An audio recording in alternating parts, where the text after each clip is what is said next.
So Zack Snyder did Joe Rogan's show, and they had a long chat about a lot of things. But one of the elements, of course, was talking about the DC films that he did. And one of the complaints was about him portraying Batman and Superman as well, having killed characters within those films. Superman killed Zod. Batman, well, killed a lot. And the approach was always, and this was obvious, uh, following the Nolan Dark Knight films, and I have to conclude that that was the agreement, and then I'm sure stylistically Snyder was all for it. To do for Superman what Nolan had done for Batman in the Dark Knight films. And the approach of the Dark Knight films was to be grounded in reality. So how do you do that with Superman? Well, as much as possible, despite the fact that there's these fantastic elements of superpowers and aliens and so on and so forth. And that was the approach to it. A Man of Steel, in a lot of ways, is Superman Begins. And so a lot of the explanations for the flaws of Superman in that film is that he's a freshman superhero.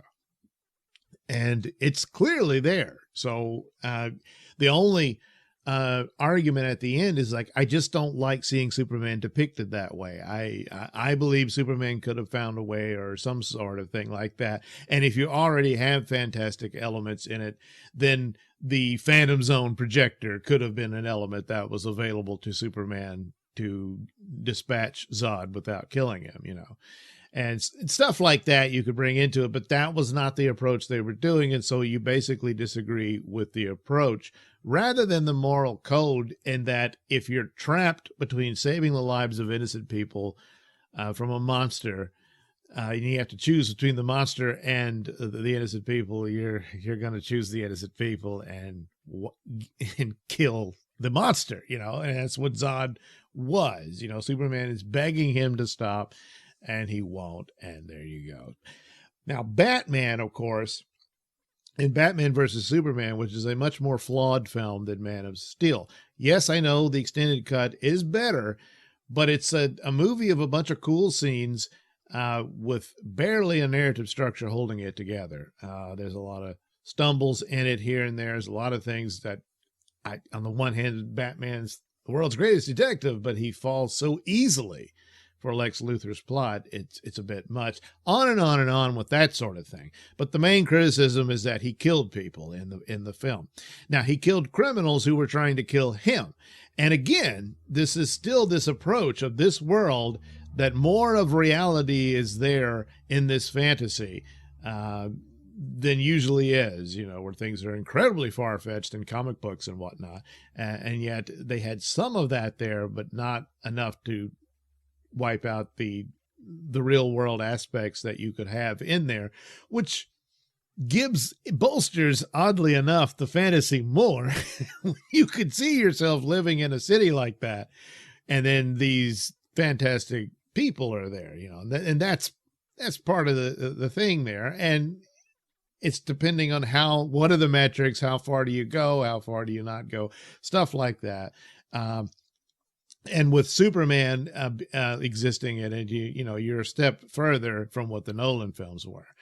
But nevertheless, this Batman is pretty close to that in that. But the psychology of the man is presented there. He's already a tragic figure, and Batman always has been because of the murder of his parents. But here once again, he's been broken even further. Because we really have how brutal he's become and whatnot, and because his Robin has been murdered.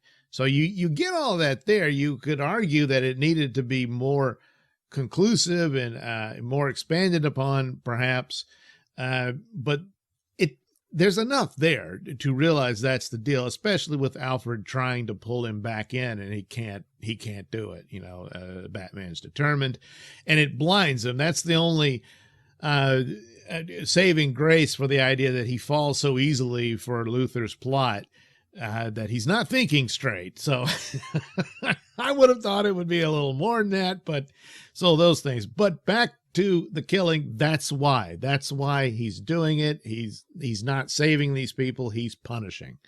And of course, the Punisher is more of where he is than not. And of course, Batman and the Punisher, the two share this element that excites people, especially about Batman, in that he's closer to someone who could actually exist.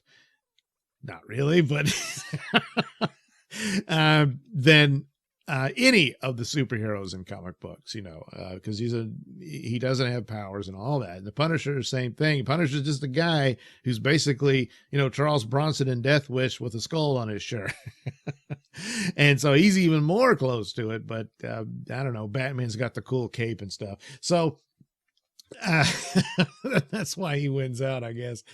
But the idea that Snyder referred to is that it's not realistic to think that he wouldn't go that far against, evil, like these mercenaries were and all that, the henchmen of Luthor.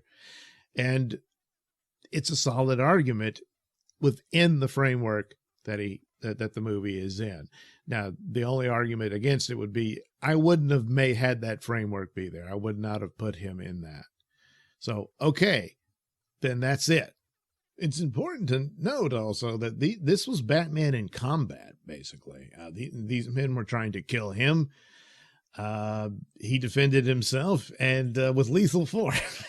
And in some instances, it's their own fault. I mean, especially at the end where he's saving Martha Wayne. That guy cooked himself, so it sucks to be him, you shouldn't be kidnapping innocent old ladies like that. So, but a lot of this springs more out of upset and not liking Zack Snyder's approach overall and that sort of thing, rather than picking this as a solid argument when I don't think it is, especially when considering it's easy to bring up that Michael Keaton's Batman killed people in those movies.